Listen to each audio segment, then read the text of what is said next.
All right, we'll start our Thursday, March 23rd, 2023 Roanoke County School Board meeting. Welcome, everyone. Madam Clerk, would you call the roll, please? Mr. Linden? Yes, ma'am. Mr. Chani? Yes, ma'am. Mr. Ray? Here. Mr. Greenway? Yes, ma'am. Yes, ma'am. Have everybody stand for the Pledge of Allegiance.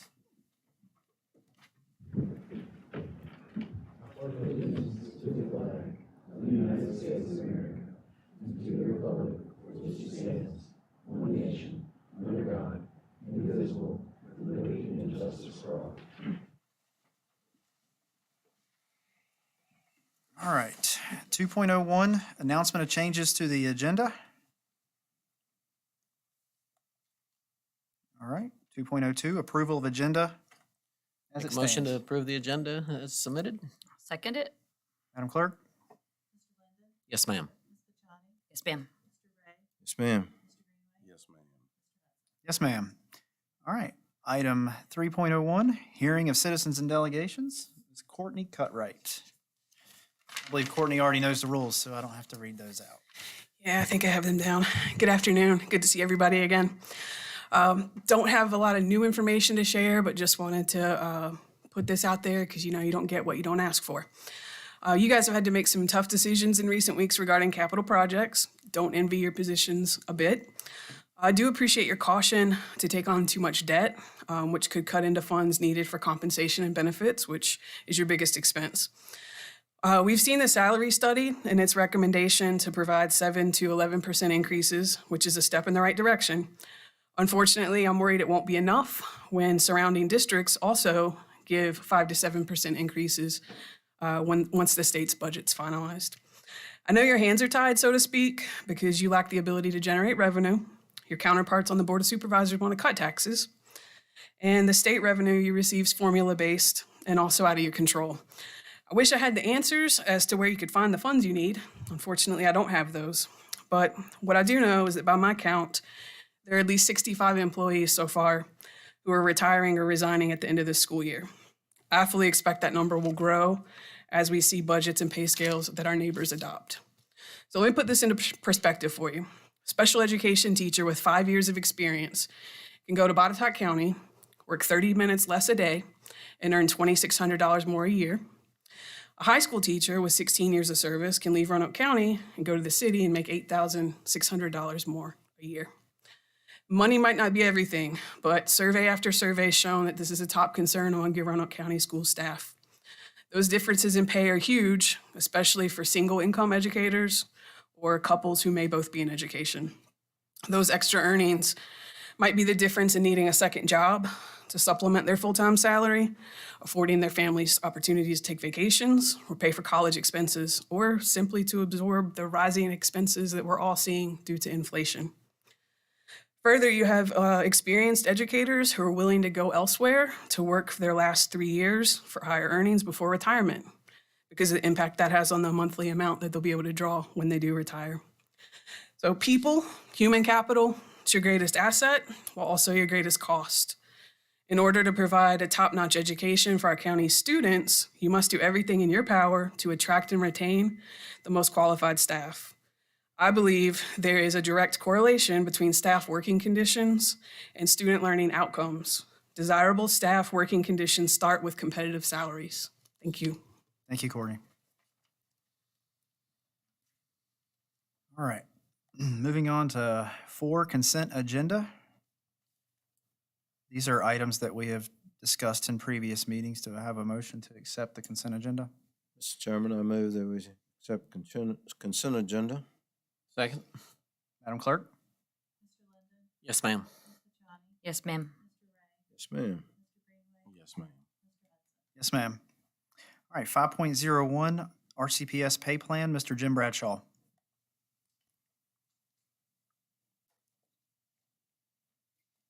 Good evening, Mr. Chairman, board members, Dr. Nice. I guess it's afternoon, I'm so you're saying evening. I bring to you today the pay plan as part of the overall budget. I will tell you, anytime we do a compensation study and basically revamp the entire pay plan, it's a very challenging and difficult time for us to go through that. A lot of time and effort goes into it, along with us, my department, of course, other departments around, directors, supervisors, this time the compensation study MAG themselves, to put together what we think is the most appropriate and fair pay plan for not only our current employees, but hopefully our future employees as well. We always realize, as Ms. Courtney said, that we would love to do more, and you can never make everybody happy, but we do feel that right now that at the state we're in and where we are, that we do have a very good pay plan, and this would be a part of the overall budget approval this evening. So glad to take questions. I know we've had a lot of discussions back and forth, but anything, Jeff? Well, I would just like to say thank you for, we had the discussion about the APs, and that seemed to settle, and they were happy with the discussion. And so, I know that, when we're doing as big a pay plan adjustment or consideration, that, you can't get everything perfect, but this is a big deal. You're right, and our goal is to make sure we were fair for everybody, and so we really wanted to look at that. And I know Ms. Pearson said this over and over again, that everybody is going to at least be averaging a 7% raise, and that's really where we're going with it. We're trying to make sure we do that. So again, it's not going to make everybody perfect or pleased or whatever, but I do feel like we have a very good plan, and where we can move forward and hopefully build off it as we go. I would, Mr. Chairman, I just want to thank you as well. Thank you. Because you and I had quite a conversation last Yes, weekend ma'am. about some issues that I was hearing about. So I appreciate taking care of that. and looking Thank into you. it. I know it took a lot of your time. So thank you. And actually, thank you, Jim. We appreciate everything. We want to be the leader in pay. That's the goal. I don't want to be second place in anything. And I know that you're doing the best you can with what you have. And my hope is that as years go by, we can continue to do better and continue to climb that ladder and get our teachers where they need to be. Completely agree. Thank you. Yeah, thank you. Thank you. Do we need an action item here? I guess we needed to approve it. Motion to approve the pay plan as submitted by Mr. Bradshaw? Second. Madam Clerk? Mr. Linden, Yes, ma'am. Ms. Kachani, Yes, ma'am. Mr. Ray, Yes, ma'am. Mr. Greenway, Yes, ma'am. Mr. Hudson. Yes, ma'am. Item 5.02, 2023-2024 budget approval, student fee schedule. Ms. Susan Peterson. And with apologies, Mr. Hudson, I'm going to ask if we could go into a brief recess. Ms. Peterson's still doing some final work due to some last-minute changes. So if we could recess and hope she's on her way. All right, we'll call a recess. Sharpening her pencil. Whatever do you mean?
we're back in session.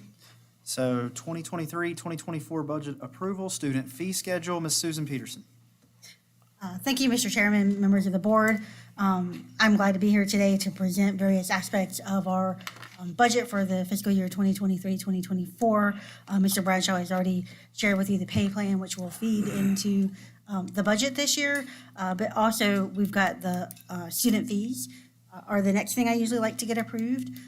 We did go over this in previous work sessions with you, and you've had a copy for a while.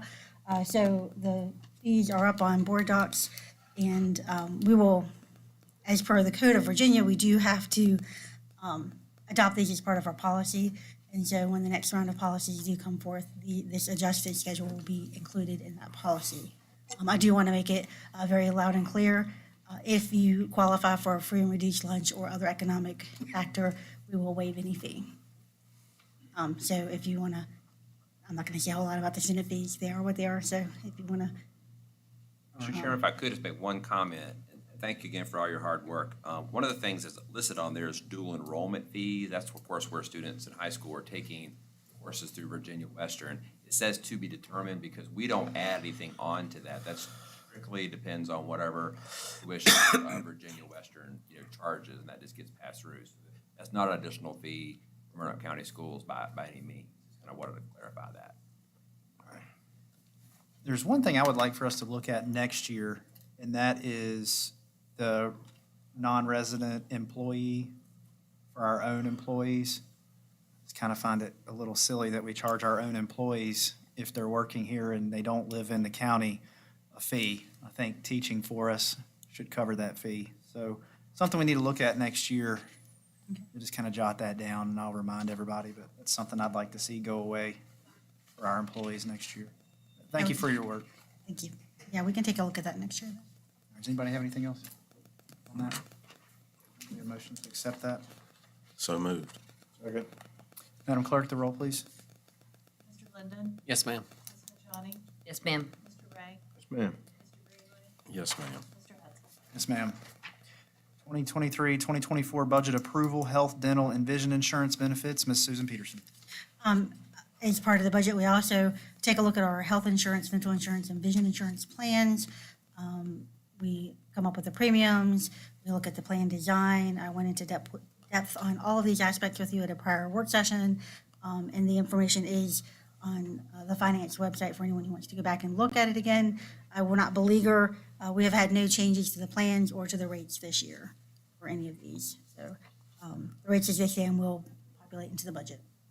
That's good news. Yep. One Yes, sir. question, Mr. Chairman. And we're in conjunction with the county as far as these rates and things go. Our premiums are slightly different than what the county charges. The structure is just set up a little bit differently. Anything else? Motion to accept that. Make a motion to accept, Mr. Chairman. Second. Madam Clerk? Mr. Linden? Yes, ma'am. Ms. Najani? Yes, ma'am. Mr. Ray? Yes, ma'am. Mr. Greenwood? Yes, ma'am. Mr. Hudson? Yes, ma'am. Item 5.04, 2023-2024 budget approval revised 2024 to 2033 capital improvement plan. Ms. Susan Peterson. All right, so this one may take a little time because there were several changes that I've made. I was addressed by the board to revise the CIP the last time we met, but my instructions have changed from that time. So I just want to make it clear that I'm going off the last information that was provided to me as opposed to what was said during the last board meeting.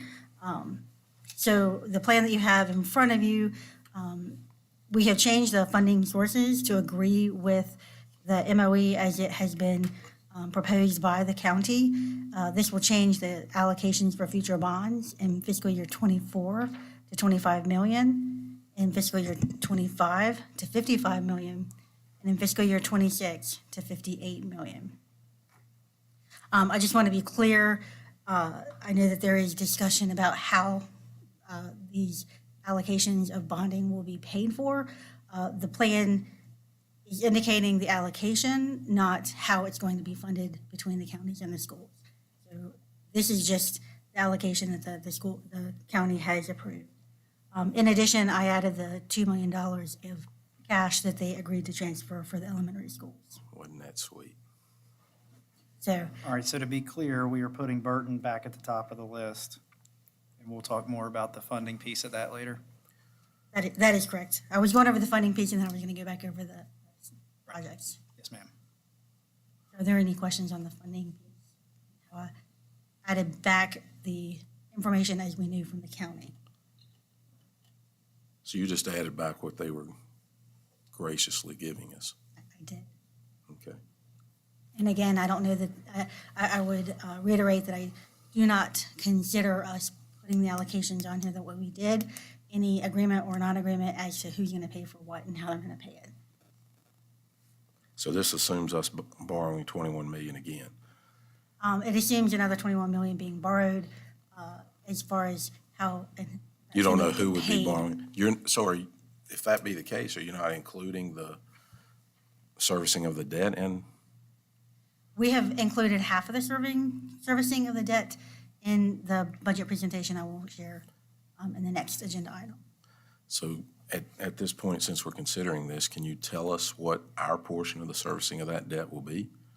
I have been instructed to add half of originally, we were told by the county that the $21 million would be $353,000, 4 years.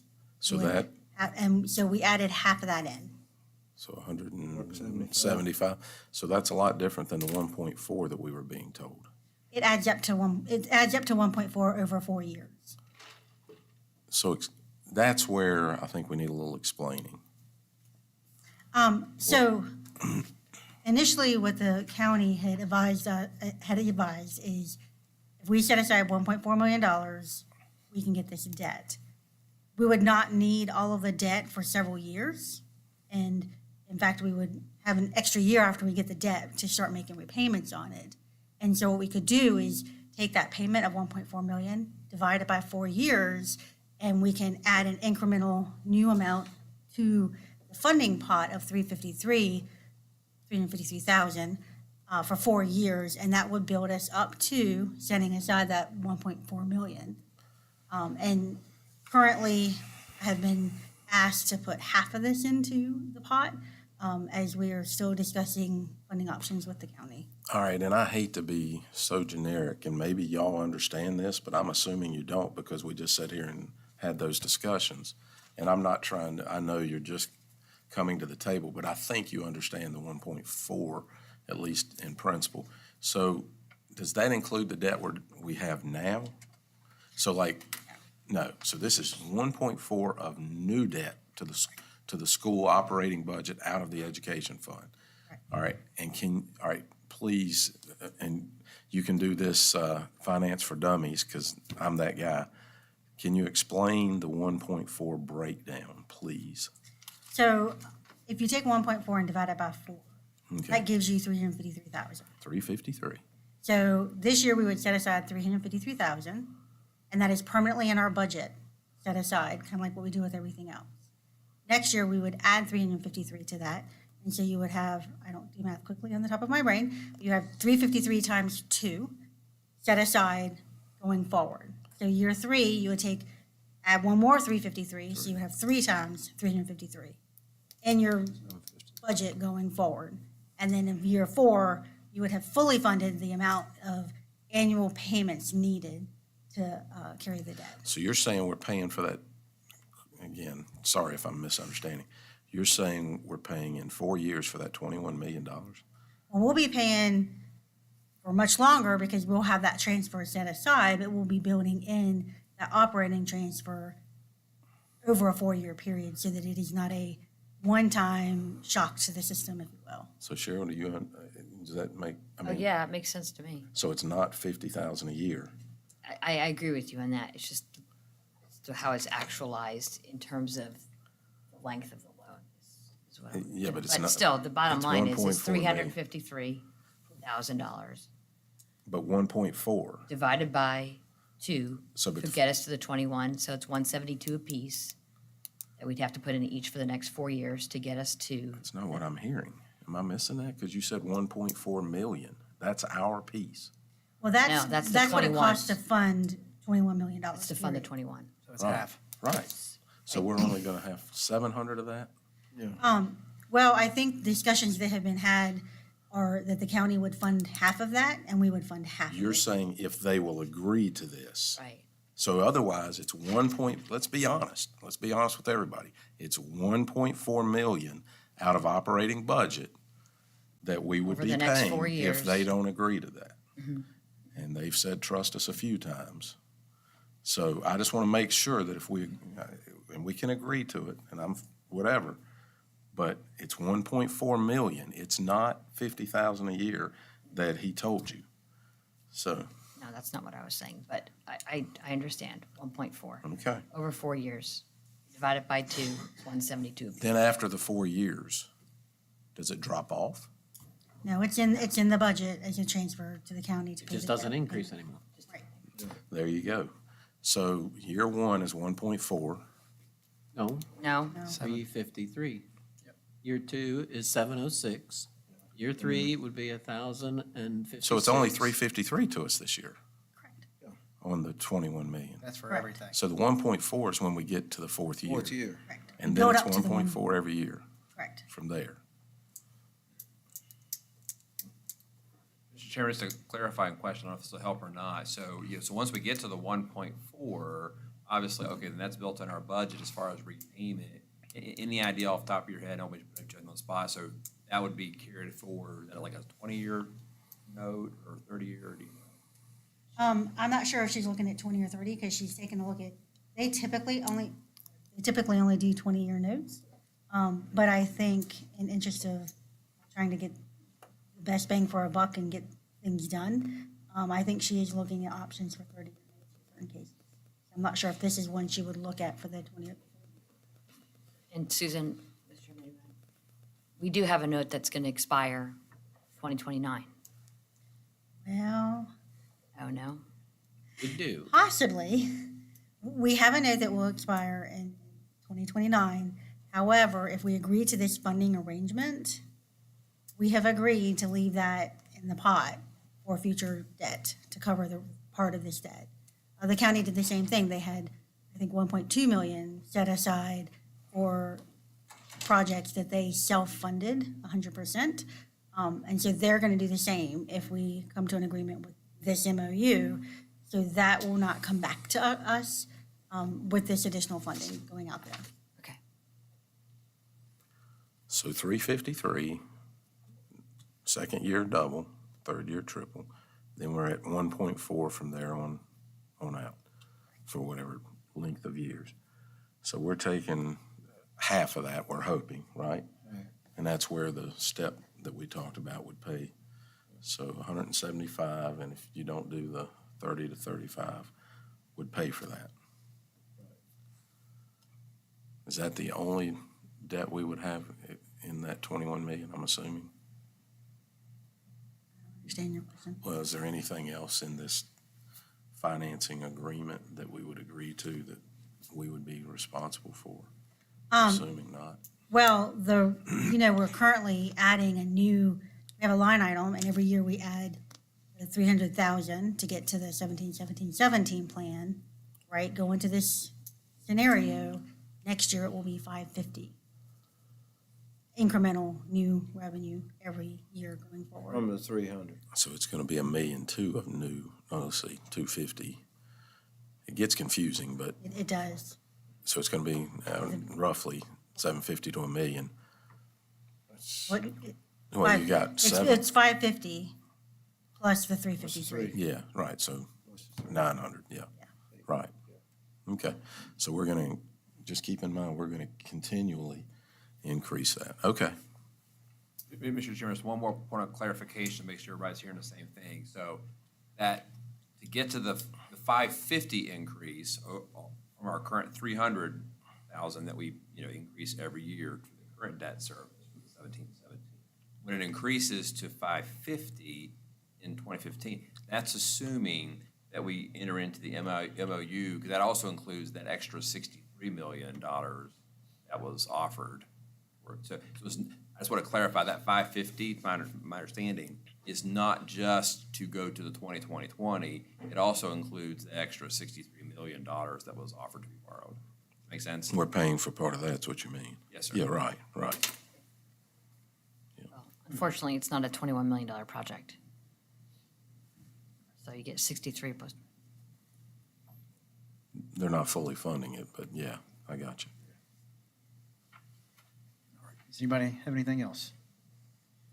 All right, do we hear a motion to accept the Can I- CIP plan? Finish going over this. I'm sorry, I thought you were done, Ms. Peterson. That was just a funding piece. Okay. I did want to bring your attention to the capital projects themselves. We did return, or left Burton Center at the top, at the 84,151, so that's the 80 million for the project and then plus the cost of the land. W. Cundiff and Glen Cove, we received an RRMM cost analysis. I put both of these in at that cost analysis. And then I also built in an inflationary cost factor. So the amount that you see on here is adding inflationary cost factor to the price of the project. And then for all of the remaining projects from Northside Middle down to Penn Forest, when we originally presented this, we had both the new construction portion and the renovation portion set at a square footage of $400 per square foot. With the information that really recently came back from RRMM on all three of these projects, we have revised the renovation costs back down to $225 per square foot. And so you will see the costs for these projects did come down, and that is because we kind of went back to a reduced renovation cost. We did keep the inflationary factor in place for these, and so even though it went down, we used an inflationary factor to adjust for the out years of when we would get to the project. That was it then. So essentially, we would begin to break ground on 2025 for Cundiff. Well, that's actually to 2028 now. 2028. And Oh, I Mr. Ray, got you. Mr. Ray, that was, I got you, okay, I see it. Mr. Ray, to your point, that was originally Yes, how we thought it was playing out. So this is hot off the press based on what she's saying. So you're exactly right in terms of what you were thinking, but it looks like that's changed. Had the project stayed at, I think, 30 million, then we could have gotten them done earlier, but with the prices that came back from RRMM and the cost inflationary added to it, it's just not feasible to do it that early if those costs hold true. So let's make that, because we're giving, right? First question is 84 million for BCAT. Is that assuming we're coming down from 93 million that we've been told it would cost? Or are we? I'm I gonna have been refrain told to from my put 80 wording. million in here for BCAT. Huh?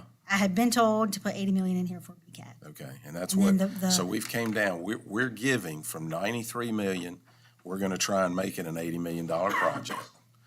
The elementary schools, we've been told, are north of 30 million, we're gonna bring those down to 30. We talked about that, but you're saying you're using the RRMM, and I know this is hot off the press, so I'm not. But if we get to 30, you're saying we can move those up on the two, I'd have to go back and run the numbers, but I I would think know, we could yeah. move them. but that's a. that's feasible, yes. So, okay. So that, just making sure we understand, we got 93 million, 35, that's 70, $163 million worth of projects we're trying to bring down to 140. It's not like we're not trying to give here. So I want everybody to understand that that's the case. I think it gets told so many times that, we're just out here trying to spend, taxpayer money. We're trying to be frugal and do the best job for our communities. So, somebody else has to value education too, and that's what we're doing. So we need to come down to 30 apiece or something, to get us in line there, but we'll have that discussion later. Chairman? Yes, sir. So if I understand this correctly, Ms. Peterson, if we were able to get those schools back at the 30 million or 29, close to $30 million, we could do those in 2026? Yes, we should be able. And at what point, I mean, I was not here for the RRMM presentation the other night, but I know the problem that we've identified at those schools is the open concept classroom, maybe not a complete overhaul of those schools. Would it be possible to maybe have them look at not doing a new auditorium or a new gymnasium or some things along those lines, and maybe getting that down so we could do them in 2026? I know Mr. Kagos has been talking at length at the various different options, and I think he's spoken with certain members of the board about different options. May I address that, Mr. Chairman? Just Sir. additional information. And you're exactly right, Mr. Linden. Everybody's focused on the open classroom issue that needs to be fixed. Absolutely. I would just offer that, and if you go back to even to the 2016 facility studies that we had done, the Perkins-Will study, the OWPR study actually looked at all the mechanical systems and everything in all of our schools. And if you think about it, if you go down the list of even the 16 elementary schools in terms of which elementary schools have never been touched, Penn Forest is on there. I mean, other than just what they did to close in the classrooms, otherwise that one hasn't been renovated. That was, of course, built in 72. The other two schools, I would just add, I would just opine that is not just about the open classrooms. I mean, those are the last two elementary schools other than Penn Forest that really are just come due for renovation. I would just offer that as thought. I mean, your all your infrastructure, mechanical systems, and so forth. I mean, those are truly two of the last of the 16 that have never had that renovation. So I just to kind of bring that back to the forefront in terms of the total need there. Thank you. Yes, sir. And also, you think about the safety aspect, you've got to have the wider hallways, all the things that you got to comply with. So that takes up space, it takes up square footage. So, I'm thinking that, we certainly need to go and do it right, and make sure that it is, we're not losing square footage by, we are losing in certain, in a way. So I don't think, I just want to make sure that we do it right if it takes, 2026, whatever. Mr. Chairman, my thought process there, though, would be a 2-year difference. If we can't start it until 2028, we're probably going to spend that additional money in building costs Absolutely. over that timeframe. So Absolutely. why not try to figure out how to shave $2 to $3 million off of each of those projects, get them done in 2026, and rather than take a chance on where that's going to be. You need to go on 2028. more vacations. I like the David Linden that comes back from vacation. I would agree with you, Mr. Linden. I would like to get it done sooner than later, just from that aspect, but also the safety piece, and you bring up a good point, Mike. I agree with you. Absolutely. Something And I think we can look at it. I mean, that's what the numbers that they gave us. I think we can look at it, make some adjustments, and get it down to the number that it needs to be. Absolutely. Thank you for the comments. Another thing to consider, as we close years, we've got, the current year, 23, and then we'll have 24 coming up with year-end surpluses that we can put back into the project. And our policy is that at least 50% of the surplus goes into major capital, which we would put right into one of those elementary schools. But if we had a large enough surplus in either of those 2 years, we could just throw all of it to the schools to get it done quicker. Thank you. Just a point to pontificate going forward. All right. Do you have any comments? Yeah, I do. So thank you, Susan, for all your hard work. I know we've been giving you the runaround. I'm happy to see where we've landed. I know it hasn't been easy. We've got 5 people who serve on this board who've all been elected with all different ideas and mindsets and attitudes and emotions. So that's great. That's what makes the world go round. And we live in this great nation because of it. But, good things can come out of that, and we have to be able to come together and meet with other folks like the Board of Supervisors and find a solution. So I think that over the past couple of days, what people should know is that I think we've all reached out to the Board of Supervisors individually and trying to think about this creatively and how we can get there. And that's exactly what we need to do to bridge the gap, is continue to communicate and to come together and meet in the middle. You know, I proposed that to them that we each take half of that 21 million and service that debt. And I think we found a way to do that in our budget. And I hope that they understand that we're doing the best that we can to put the money aside in good faith in hopes that they're going to meet us there, make us whole. And if that grant does not come through, I mean, we still don't know if we're going to get that grant. And we don't know what we don't know. So we got to apply for that grant,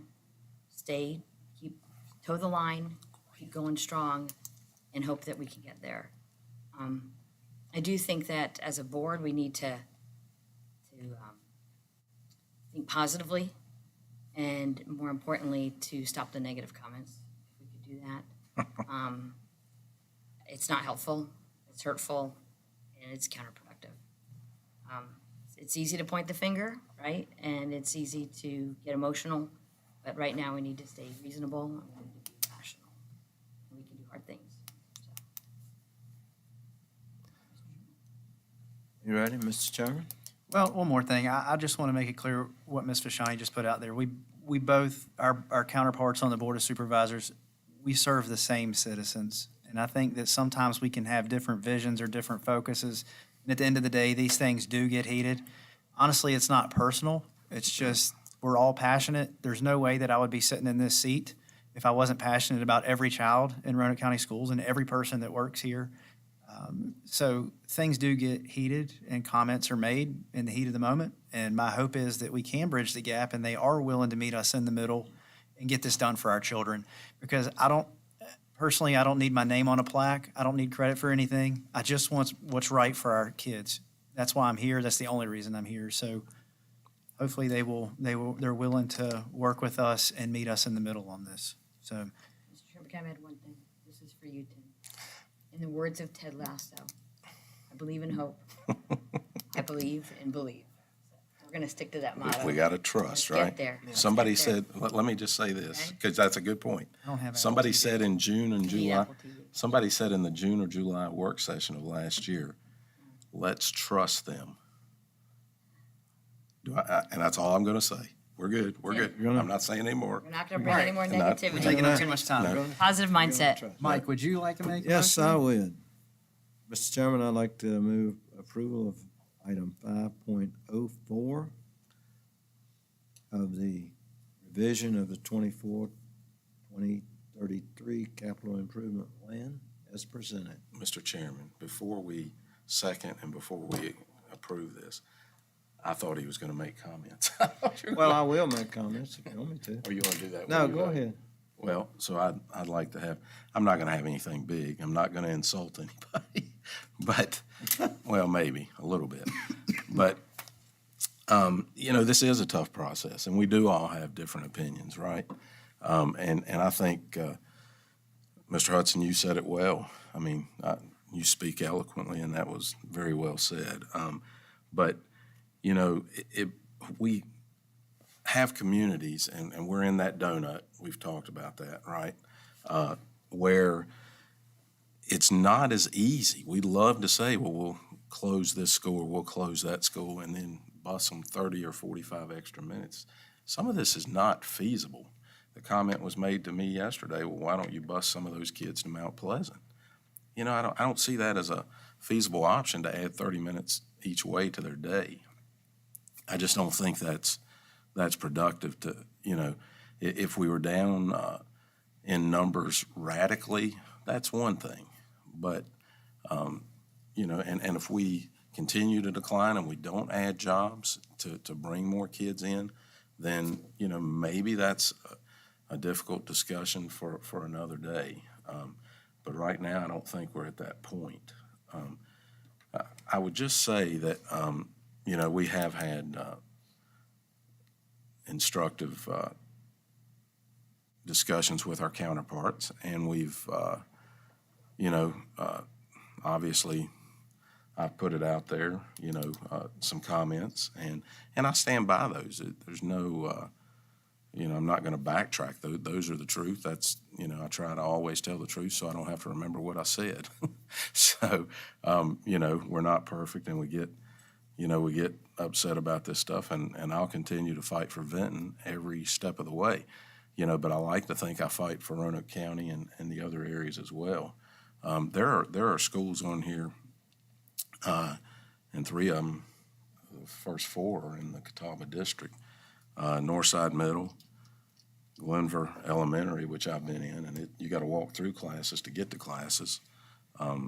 Hidden Valley Middle and Burlington Elementary and Penn Forest, which you've got to walk through classes to get to classes. I mean, these things need to be moved up. We've talked about that. We've been working on this process for 4 years now, and for maybe more than that. I, shared the piece with Butzer 4 years ago that we with Jenna Zipton. We've been working. This is a long time. We need to get it behind us. If we had built BCAT in 2019, we'd probably been looking at 70 million. Now we're at 93 million, factored back down. So, it's, I appreciate that if we can get this done, if they will meet us halfway, that'll be a good thing. But the only thing I want to say is I don't want to allow party to change where we head. I want us to do it free thinking, that we do it on our own. Politics should not play into this. And changing these things and them trying to force us to put Burton on here is not the right way to do this. So the only way you affect change is to be a part of that change, right? That's the only way you can do that. And so we have to effect that change so that no other board tells a school board how they're going to do things at the schools and how they think it needs to be done. Otherwise, we don't need the school board, just like Ms. Fashani said. We're all five. We can work this out, but we're not going to do it on the backs of teachers. And at the end of the day, my vote on everything will be about the child that's looking back at me on the other end. And that's all I've got to say. Thank you. All right, so there is a motion. Did you have something? While we're making comments, I guess, just to insinuate that the Board of Supervisors have not been supportive of Roanoke County Public Schools, I think is just wrong. I mean, they have gone from 10-10-10 to 12-12-12 to 17-17-17, and now they're talking 20-20-20. 4 years ago, they were not offering the 63 million plus for BCAT. And it does take a little bit of time. I think all five of those members on the board are in favor of getting this done. I think they're just wanting to make sure that we do it properly, in my opinion. Are we not going to do it properly? I am confident we will. Yeah, I am too. And I think we've shown that over the past many years. Yep. All right. You need a I will second. second Mike's motion. Yep. Is there any further discussion?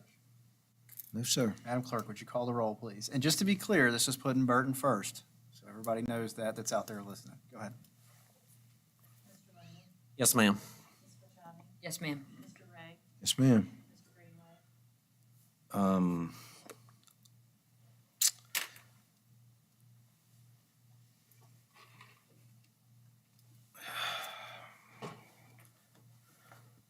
Been on the fence since we talked about this. It's not that I don't agree, I just agree with the methodology and the way we're doing it, but I'm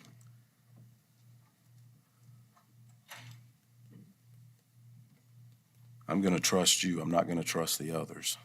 Are you gonna believe and believe? I'm going to believe in you. I'm going to Okay. believe that you're going to make sure if I die tomorrow, I'm going to make sure that Right. that you're going to, There is a Santa Claus. that there's a Santa Claus. Okay. We're gonna get there too. Yes. An AED, Yes. you're not I going just can't imagine that we won't. All We're right. gonna toe the line. All right, yes. Yes, ma'am. Sorry, Susan, I know your feet are probably getting tired. All right, 2023, 2024 budget approval, the actual budget, Ms. Susan Peterson.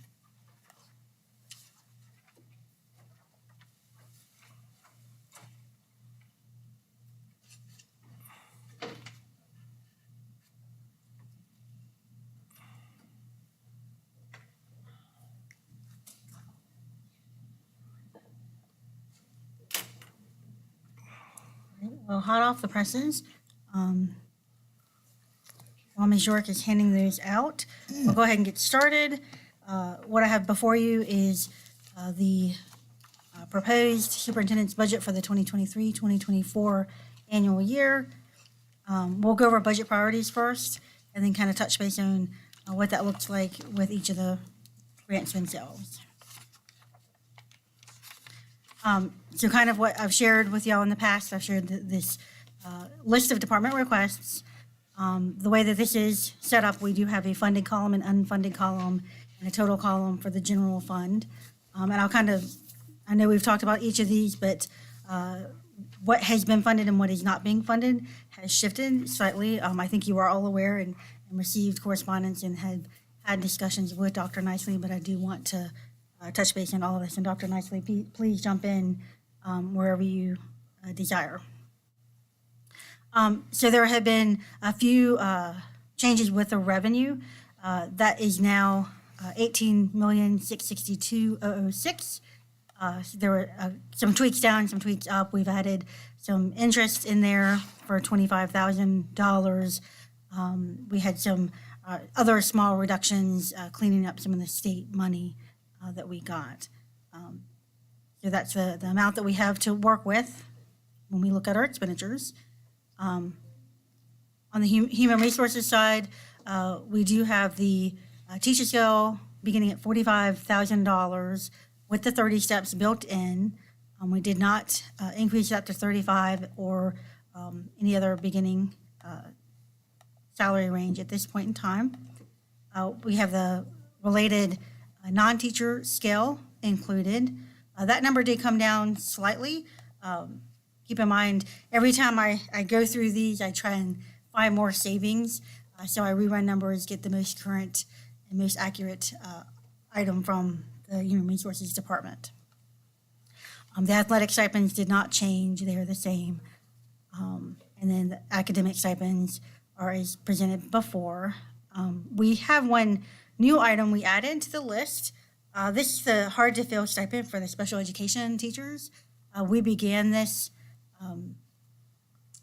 in 22, I think, when COVID hit and we were having such a hard time filling our special ed teacher positions, and we were seeing a mass exodus of them. And so we began what is commonly occurring around us with all of our neighbors, a stipend for these hard-to-fill positions. We paid for the 2022 year and the current year out of the COVID grants that we have received.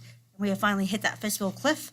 And so if we don't build this into the budget now, we won't have a funding source to continue these hard-to-need stipends. So that's why that's kind of appearing, because it kind of fell off everybody's radar. Everybody thought everybody else was looking at it. And then we realized at the nth hour that we needed to bring that to the table. The extending the full-time health insurance is still on the plate. We do think that's going to be negligible. It's only a few employees that will affect. Still not going to look at the IAs right now. Still on the table to look at maybe in the future.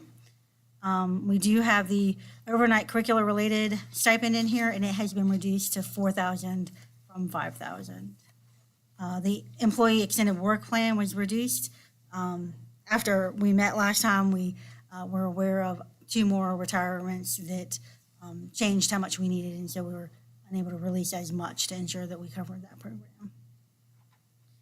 And then the payroll lapse, that came down a little bit from what we originally put in here.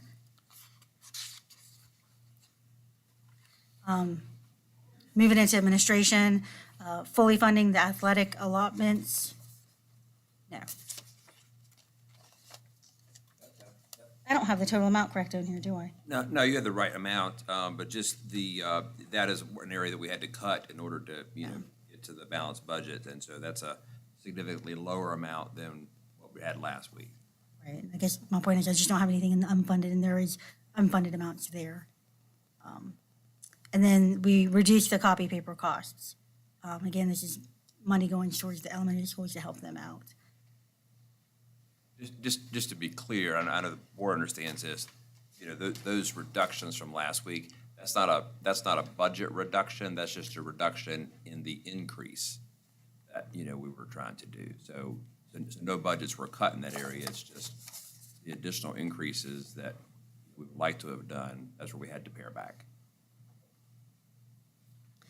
Moving into school counseling, nothing has changed in there. We still have the 504 facilitators that will help every school at the school division, and then the school counseling resources are available.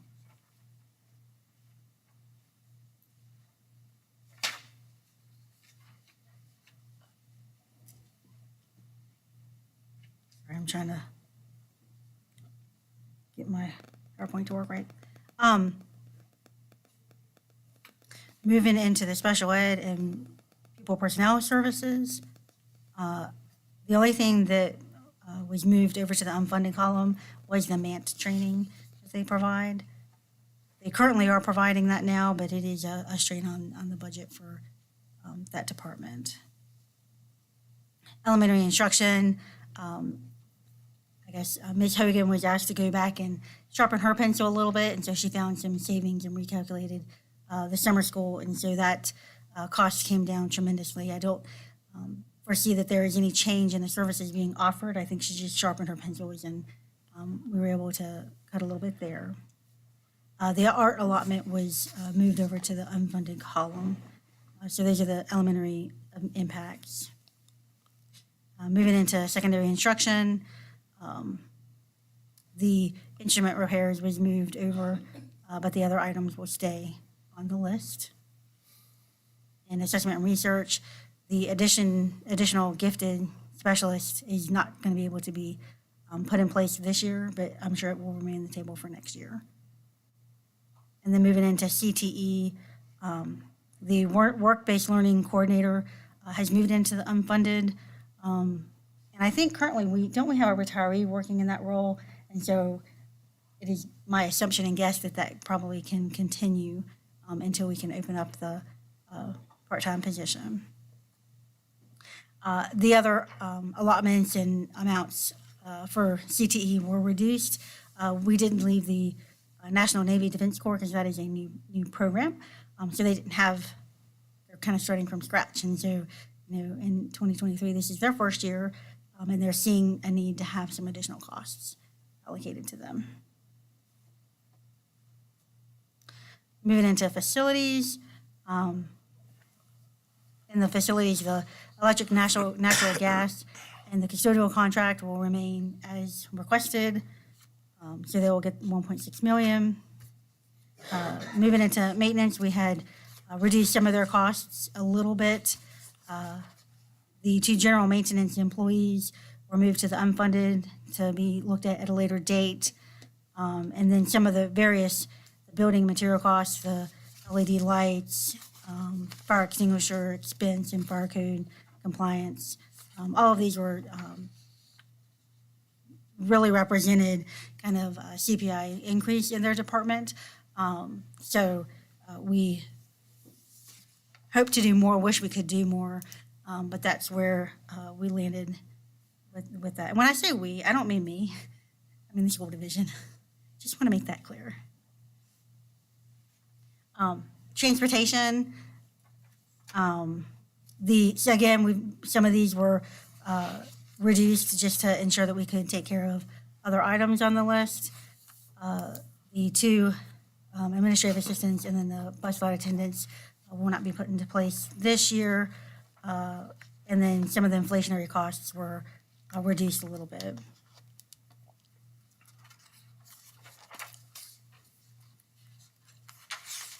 And then moving on to the finance, and by the way, most of this stuff is division-wide stuff, just big division-wide transfers that I oversee. The, I guess, 2 big items in here that have a change, where we spoke at length about the CIP funding policy and source. We went ahead and put in $176,500 this year to represent half of the current year set aside to get to the 21 million. So that's our kind of good faith to get to that amount. And I think it is a desire that the county would match that. At least that is what I hear on the street. What we're hoping. We did reduce the instructional resources fund transfer a little bit. Won't have an impact in the 2024 year. Going forward, we're going to want to make sure we keep a close eye on that, just to ensure that we do keep that transfer at an appropriate level. And so again, we do have a balanced budget before you. This is the general fund, and the changes to the general fund will increase the general fund balance by $18,662,006.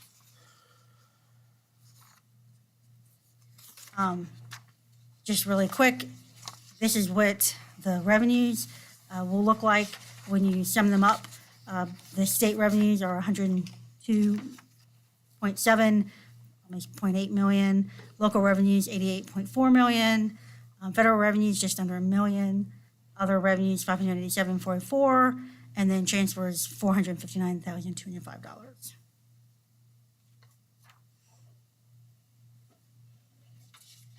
And then the general fund expenditures, we've got our main categories. The debt service of the 4.1 million, Ms. Fashani, the amount that you were asking about is sitting in that number. Okay. So that number would come down if we didn't do the debt servicing for the MOU right now. Then the Roanoke County underneath transfers, the Roanoke County Capital Funding Plan, you'll see the 476,500 increase in the last column. That represents the funding that we put into the entire capital funding to get to the 2020 and the additional debt to the 63 million. So next year, that increase of 476 will go up again. It'll go to the 176.5 plus the 550.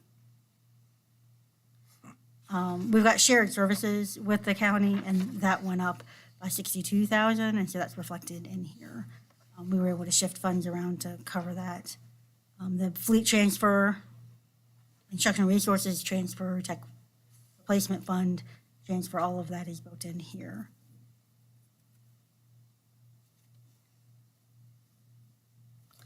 Moving on to the fleet replacement fund.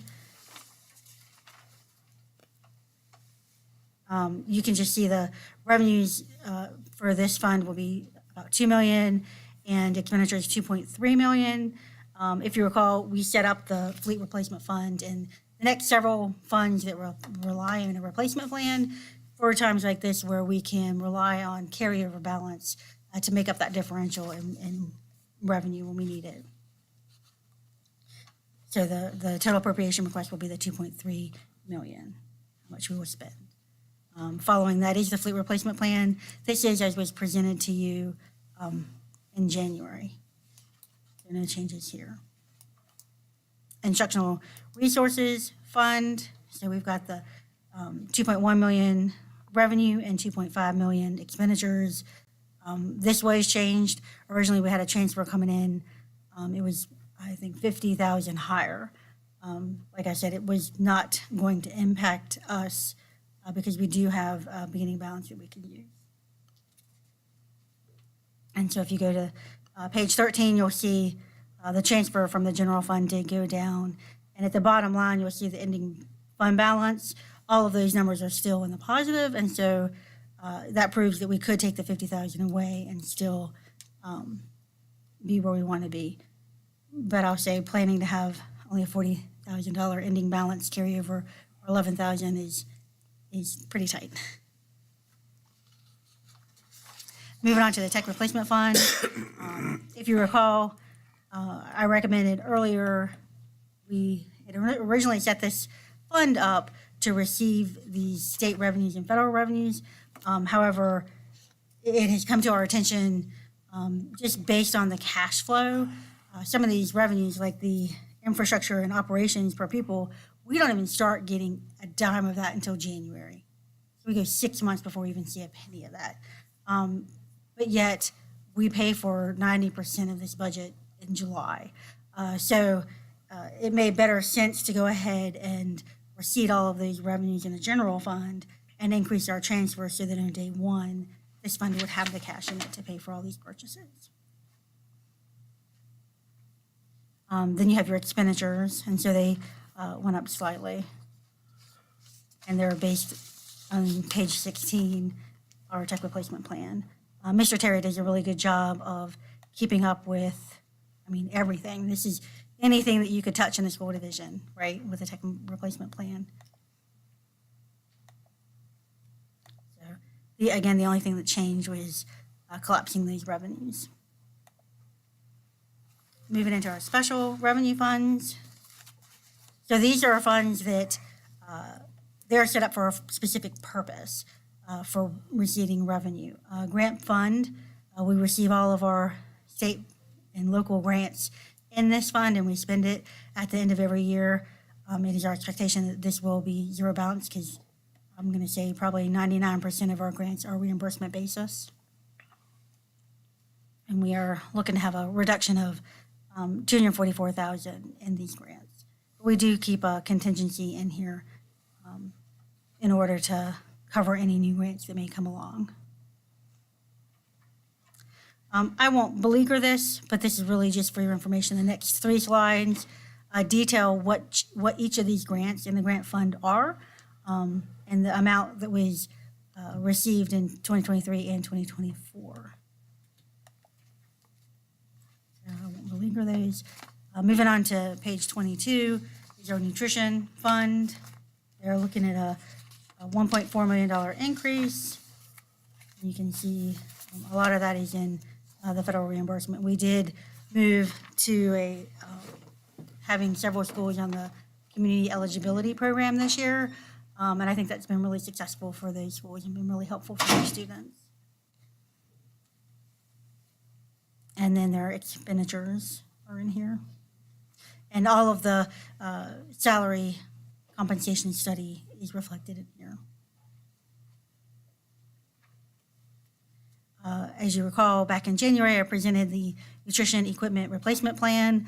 This is brand new for them, and it really lists out all of the different equipment and kind of like what we do with the other funds, helps them lay out a purchasing plan for keeping their equipment, in the best possible shape so that we don't have a lot of repairs and maintenance costs or, worst case scenario, something goes down right before we're trying to feed a student. And we have to make other arrangements to get the food. Moving into the student activity fund, for those who may not be aware, the accounting guidelines and rules have required that all school divisions include the student activity fund in their main annual comprehensive financial report at the end of the year. In order to do that, we do have to have a budget, and so we have included them in here. What you'll notice is charges for services, since they are the point of contact for all parents. A lot of the revenues that come to the school division do come through our schools, and so that's why you'll see some of the like the regular school tuition, summer school tuition, all those payments are typically made at the school, and then they are transferred over to the general fund. And then you can see transfers to the general fund in here are significant and pretty much agree with the other. Moving into the capital projects fund. So at the end of the day, when the county does adopt our capital fund, they do list out the projects by amount so that it is listed in the ordinance. Based on the capital project CIP that you adopted earlier, $27.7 million will be set up for the Burton Center for Arts and Technology. We have the CMP plan going in for $1,250,000, turf renovations for $150,000, and I will remind you that these turf field renovations, the county gives half of the money to us. And so right now we have 3 turf fields, and they're all set up with this transfer. Half of it comes from the school division, half of it comes from the county, and this is to build up for the replacement of the turf. And then we have a grant contingency in here as well. This grant contingency is really helpful because if you recall, oftentimes Mr. Terry will bring to you a security grant. We typically run this through here because it requires a match. And a lot of times that match is coming out of minor capital maintenance.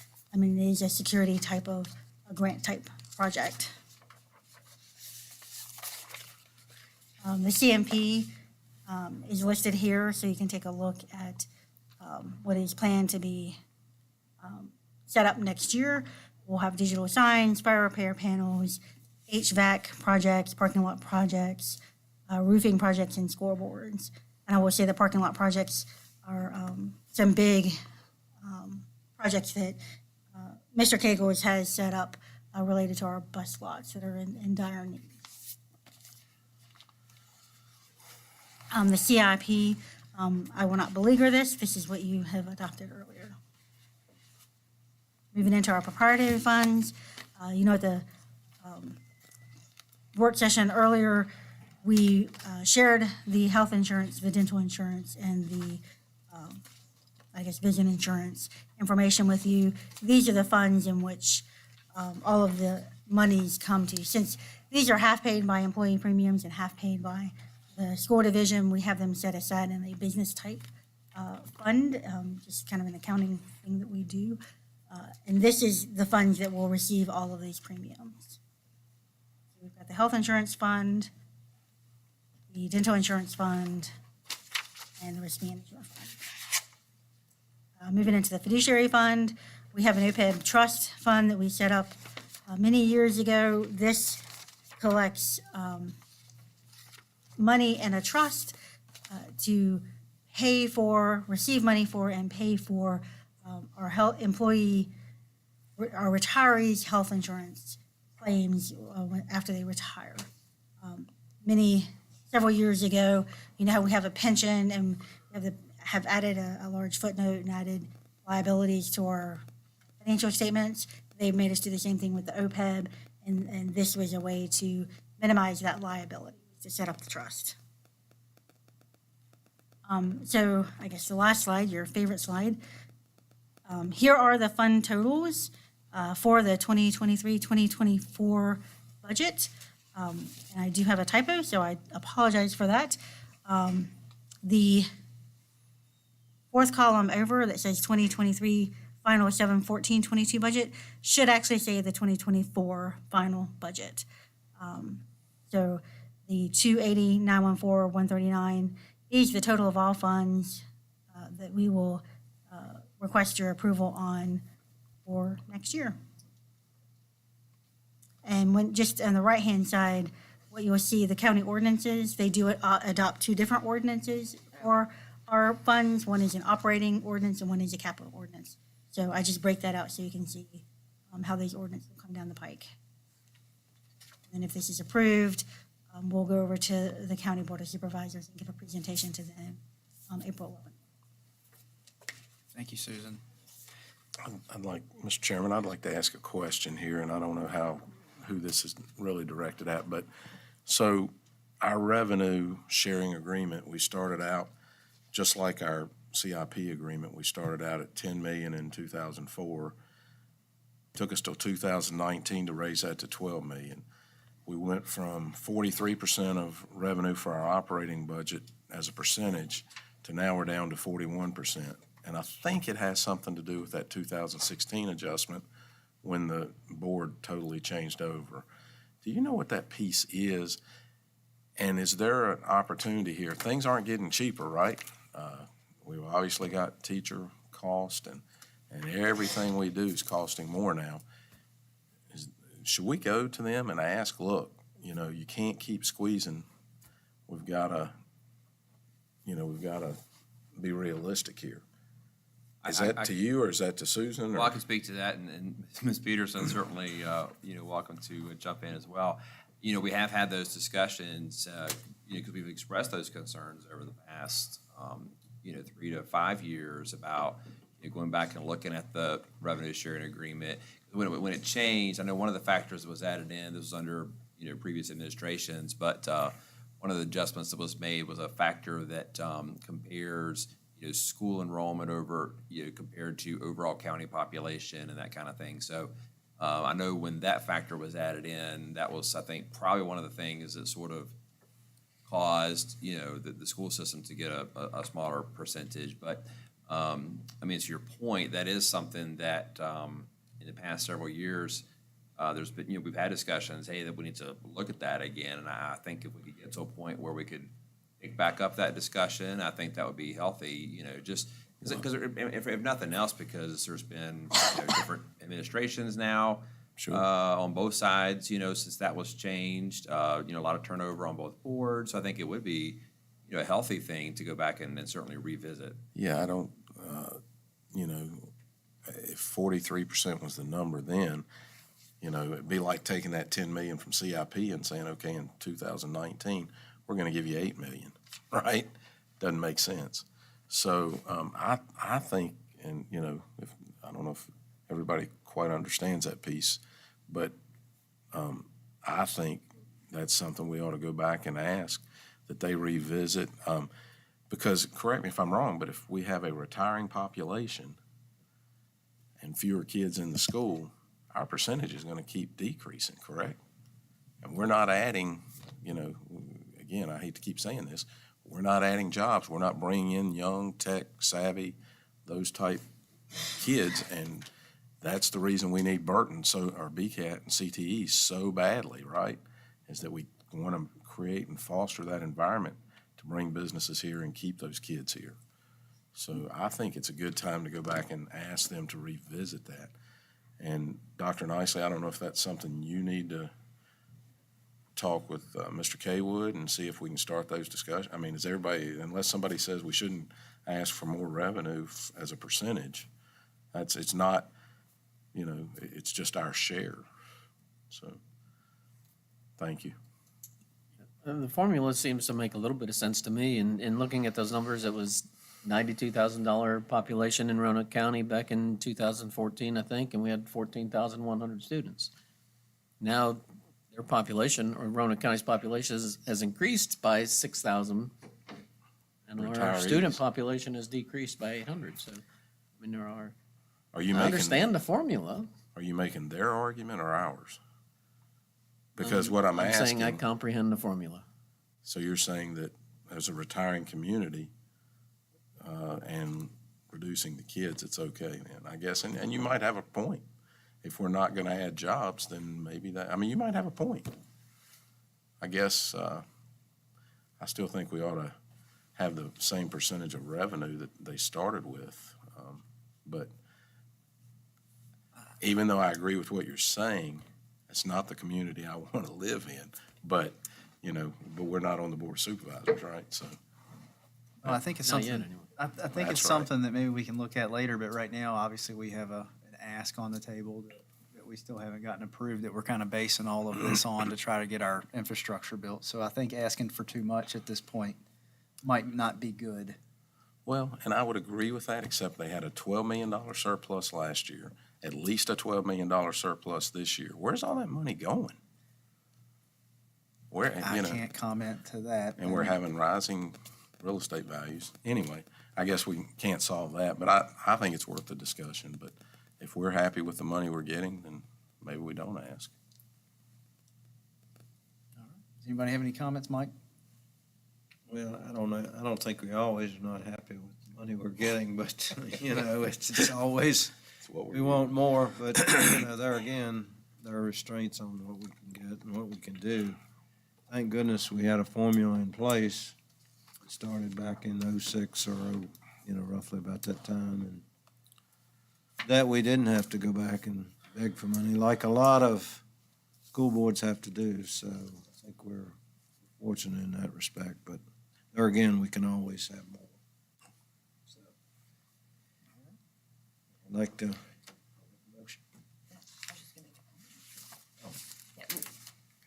I don't know the percentage of divisions that have relationships like we do with our county that actually have revenue sharing, but my understanding is Not many. not many. So I think we're blessed to have that revenue sharing. We should be thanking them for that. I just do want to make a comment about something that's very minimal, in our budget, but it's something that I brought up at the last work session that I thought I'd bring up again. So, last time we met, the work session. So I questioned the program that we could be using for social emotional learning. And I did have a conversation with counseling to understand some of the concepts that were going to be taught. But I just wanted to say that I'm not opposed to social emotional learning curriculum, but I am opposed to using Second Step, which is a program that we had used in the past. It was given to us via a grant, and on the table is that we would possibly use that again. I've talked to numerous teachers, and they're uncomfortable with the content because of the topics. They feel that it crosses the student-teacher line and diving into the realm that should be discussed between a parent and their child. In addition, we're asking our teachers to take on more responsibility as almost as guidance counselors, which I personally believe is outside of their realm that they're trained to do.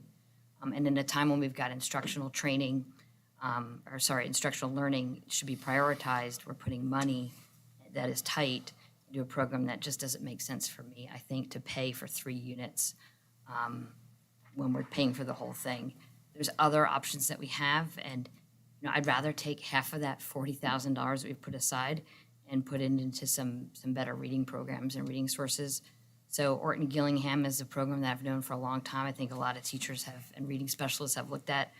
I'd really like to see us shuffle some money around and improve some of the reading outcomes that we have. If we look to other divisions who use OG, their SL scores are excellent, and they've proven their success. So if we could just take a little bit of that money that we set aside for the other stuff and move it around to actually train some of our teachers who are interested in OG. I think when you improve reading, you improve behavior. And then the other program that I request that we look into is called Socially Thinking. It is an SEL program. It's an excellent program. Like our division, take a deep dive into it and employ strategies to build social competencies.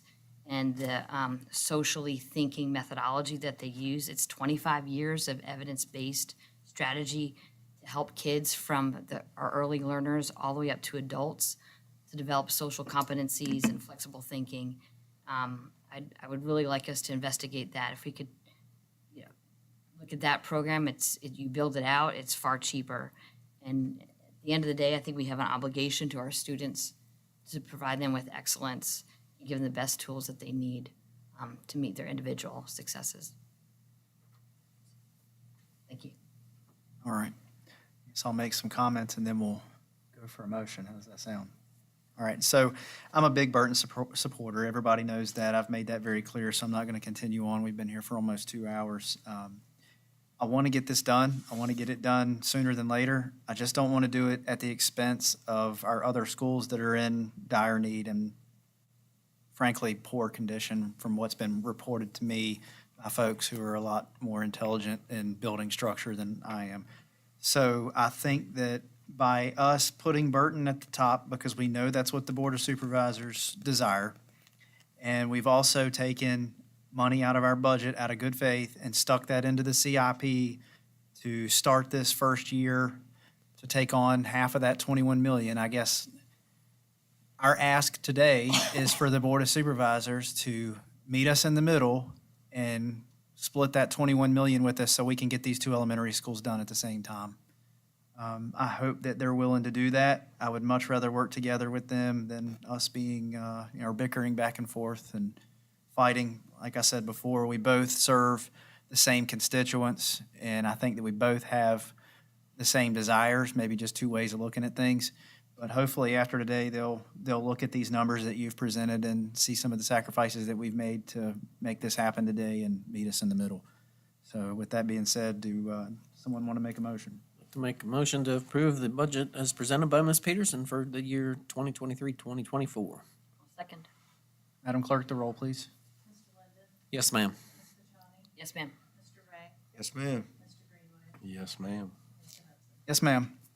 Mr. Chairman, could I just make one quick comment? Just, first of all, thank you to Ms. Peterson for all of her hard work. It's been, Good point. it's been quite an undertaking to work through all this. As you can see, there's so many moving pieces, there's so many parts to this, and just I want to definitely applaud her efforts in bringing this with this and to us this evening. So Just one other just reminder, and we heard this last week, there is a possibility on both the local revenue as well as the state revenue, because the General Assembly only passed a skinny budget, we're hoping that they're gonna come back with, maybe something different, either in a caboose budget or, if the governor calls the General Assembly back into session. And we're also looking at locally, I know the Board of Supervisors is also looking at their real estate rate, and we don't know how that could affect us or not, but just want to remind everybody of that, that there could be some adjustments that had to be made moving forward. Thank you. Mr. Chairman, I want to say the same thing. Thank you. Thank you for, I know it was like last minute and you're still, we had to take recess and we're sorry that we kept changing. But, hopefully we'll get to where it's worth it for the kids, and, we appreciate your efforts. Thank you. Same thing, Mr. Chairman. We do appreciate, I know the ink was still wet, but we certainly, the last minute, I know you've been here many nights trying to put this thing together. So we certainly appreciate all the efforts that you do. Really explaining it to us. I mean, that's, explaining it to all five of us, and all five of us have, questions. So thank you. Well Thank done. you. Thank you, Susan. Thank you. I know we say teacher a lot, we refer to teacher a lot, and when I say that, I really use that term broadly because everybody sitting in this room today holds an intricate part in keeping this operation going. Your efforts benefit kids directly. Even though you're not in the classroom, it impacts our kids completely in a way that nobody else has the ability to do. Thank you. And we just really appreciate it. I know you're stressed. She's good now, right? It's over with for now. But anyway. For now. April the 11th. Wait until next Thursday when we come back and say change it again. Thank you, Susan. You do an Please don't excellent. tell me at 10 o'clock at night. Come on. Yeah. Come on. You got ink on your face. All right, 6.01 closed session in accordance with the Code of Virginia. Somebody like to read us into closed, please. I'll do it if you like. I move that the Roanoke County School Board convene in closed session for the following: to discuss ongoing personnel matters under investigation pursuant to the personnel exemption at 2.2-3711A1 of the Code of Virginia, and to discuss the investigation of a student matter pursuant to the scholastic record exemption at 2.2-3711A2 of the Code of Virginia, and for consultation with legal counsel and briefings by staff members pertaining to actual or probable litigation, in consultation with legal counsel regarding specific legal matters requiring the provision of legal advice by such counsel pursuant to 2.2-3711A7 of the Code of Virginia. Second? Madam Clerk, the roll, please. Mr. Linda? Yes, ma'am. Ms. Kashani? Yes, ma'am. Mr. Ray? Yes, ma'am. Yes, ma'am. Yes, ma'am.